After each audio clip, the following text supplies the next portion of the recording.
प्राचीन समय में सदन नामक कसाई जाति के ये भक्त हुआ करते हैं। बचपन से भगवान का नाम जप और हरि कीर्तन इन्हें प्रिय था। भगवान का नाम तो इनकी जिह्वा पर सदा ही नाचता रहता था। यद्यपि ये जाति से कसाई थे, फिर भी इनका हृदय दया से पूर्ण था। जीव बध के नाम से ही इनका शरीर कांपने लगता था। आजीविका के लिए और कोई उपाय ना होने से दूसरों के यहाँ से मांस लाकर बेचा करते थे। स्वयं अपने हाथों से पशुवध नहीं करते थे। इस काम में भी इनका मन नहीं लगता था, पर करे क्या, पर मन मारकर जाति व्यवस्था होने से करते थे। सदा नाम जप, भगवान के गुणगान और लीलामय भगवान पुरुषोत्तम श्री कृष्ण के चिंतन में लगे रहते थे। सदन का मन श्री कृष्ण के चरणों में रम गया था। रात दिन वे केवल हरिबोल करते रहते थे। जाति पाति पूछे नहीं कोई, हरि का भजे सो हरि का होई। भगवान अपने भक्त से दूर नहीं रहा करते। भक्तों को जैसे उनके बिना चैन नहीं, वैसे ही उन्हें भी भक्त के बिना चैन नहीं। सदन के घर में भगवान सालग्राम रूप से विराजमान थे। सदन को इसका पता नहीं था। वे तो सालग्राम को पत्थर का एक बाट समझते थे और उनसे मांस तौला करते थे। एक दिन एक साधु सदन की दुकान के सामने से जा रहे थे। दोस्ती पढ़ते ही वे शालिग्राम जी को पहचान गए। मांस विक्रेता कसाई के यहाँ अपवित्र स्थल में शालिग्राम जी को देखकर साधु को बड़ा क्लेश हुआ। सदन से मांगकर वे शालिग्राम को ले गए।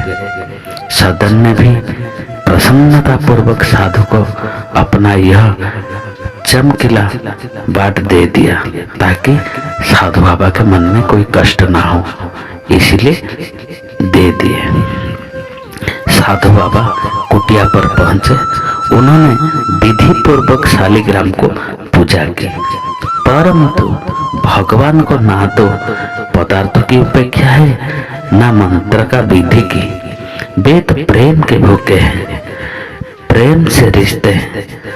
इसलिए तो तुलसीदास ने प्रभु व्यापक सर्वत्र समाना, प्रेम प्रकट होए मैंने जाना। रात में उन साधु को स्वप्न में भगवान ने कहा, तुम मुझे यहाँ क्यों ले आए? मुझे तो अपने भक्त सदन के घर में ही बड़ा सुख मिलता था।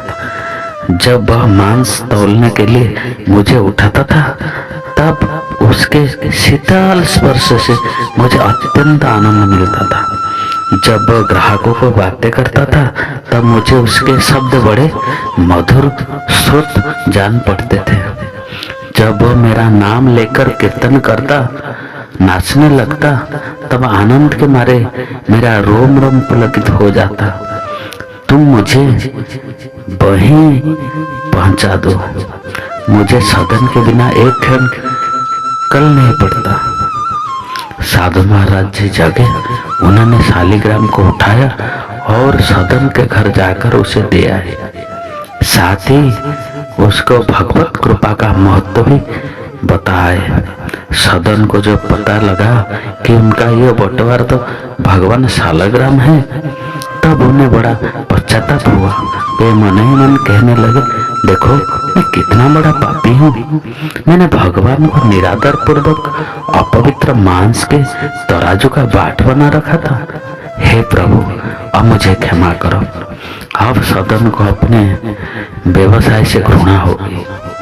वे शालिग्राम को लेकर पुरुषोत्तम क्षेत्र श्री जगन्नाथपुरी को चल पड़े। मार्ग में संध्या समय सदन जी एक गांव में एक गृहस्थी घर ठहरे। उस घर में स्त्री पुरुष दो ही व्यक्ति थे। स्त्री का आचरण अच्छा नहीं था, पर वह अपने घर ठहरे हुए इस स्वस्थ सुंदर सबल पुरुष पर मोहित हो गए।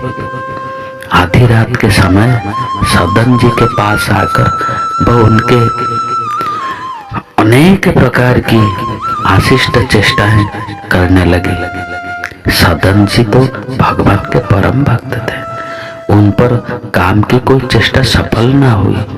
वे बैठकर हाथ जोड़कर बोले, तुम तो मेरी माता हो, अपने बच्चे की परीक्षा मत लो माँ, मुझे तुम आशीर्वाद दो।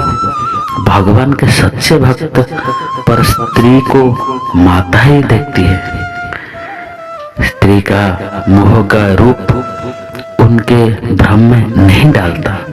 वे हड्डी मांस चमड़ा मल मूत्र थूक पीढ़ की पुतली को सुंदर मानने की मूर्खता कर ही नहीं सकते, परंतु जो काम के बस हो जाते हैं उसकी बुद्धि मारी जाती है। वह न सोच समझ पाता न कुछ देख पाता, वह निर्लज और निर्दय हो जाता है। उस कामातुर स्त्री ने समझा कि मेरे पति के भय से ही यह मेरी बात नहीं मानता। वह गई और तलवार लेकर सोते हुए अपने पति के सिर उसने काट दिया। कामांध कौन सा पाप नहीं कर सकता। अब वह कहने लगी, प्यारे अब डरो मत, मैंने अपने खुशट पति का सिर काट डाला, हमारी सुख का कंटक दूर हो गया, अब तो मुझे स्वीकार करो। सदन भय से कांप उठे।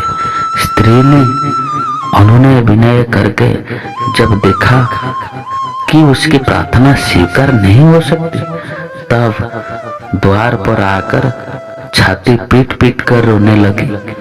लोग उसका रुदन सुनकर एकत्र हो गए। उसने कहा, इस यात्री ने मेरे पति को मार डाला और यह मेरे साथ बलात्कार करना चाहता था। लोगों ने सदन को खूब भला बुरा कहा, कुछ ने मारा भी, पर सदन ने कोई सफाई नहीं दी। मामला न्यायाधीश के पास गया। सदन तो अपने प्रभु की लीला देखते हुए अंत तक चुप ही बने रहे। अपराध सिद्ध हो गया। न्यायाधीश की आज्ञा से उनके दोनों हाथ काट लिए गए। सदन के हाथ कट गए, रुधिर की धारा चलने लगी। उन्होंने इसे अपने प्रभु की कृपा ही माना। उनके मन में भगवान के प्रति तनिक भी रोष नहीं आया। भगवान ने सच्चे भक्त इस प्रकार निरापराध कष्ट पाने पर भी अपने स्वामी की दया ही मानते हैं। भगवान का कीर्तन करते हुए सदन पुरी जगन्नाथ जी को चल पड़े। उधर पुरी में प्रभु ने पुजारी को स्वप्न में आदेश दिया, मेरा भक्त सदन मेरे पास आ रहा है, उसके हाथ कट गए, पालकी लेकर जाओ और उसे आदर पूर्वक ले आओ। पुजारी पालकी लिवा कर गए और आग्रह पूर्वक सदन को उसमें बैठा कर ले आए। सदन ने जैसे ही जगन्नाथ जी को दंडवत करके कीर्तन के लिए भुजाएं उठाई, उनके हाथों पूर्ववत ठीक हो गए। प्रभु की कृपा से हाथ ठीक हो तो गए, पर मन में शंका बनी ही रही कि वे क्यों काटे गए। भगवान के राज्य में कोई निरपराध तो दंड पाता नहीं। रात में स्वप्न में भगवान ने सदन जी को बताया, तुम पूर्व जन्म में काशी में सदाचारी विद्वान ब्राह्मण थे। एक दिन एक गाय कसाई के घर से भागी जाती थी। उसने तुम्हें पुकारा,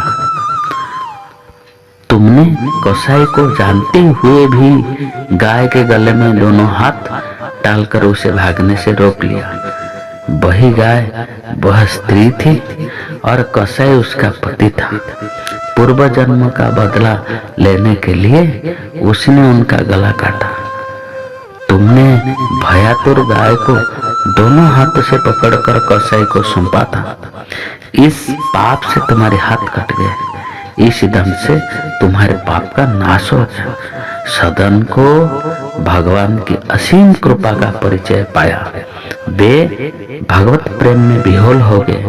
बहुत काल तक नाम कीर्तन, गुणगान तथा भगवान के ध्यान में तल्लीन रहते हुए उन्होंने पुरुषोत्तम क्षेत्र में निवास किया और अंत में श्री जगन्नाथ जी के चरणों में देह त्याग कर वे परम धाम पधारे। राधे राधे।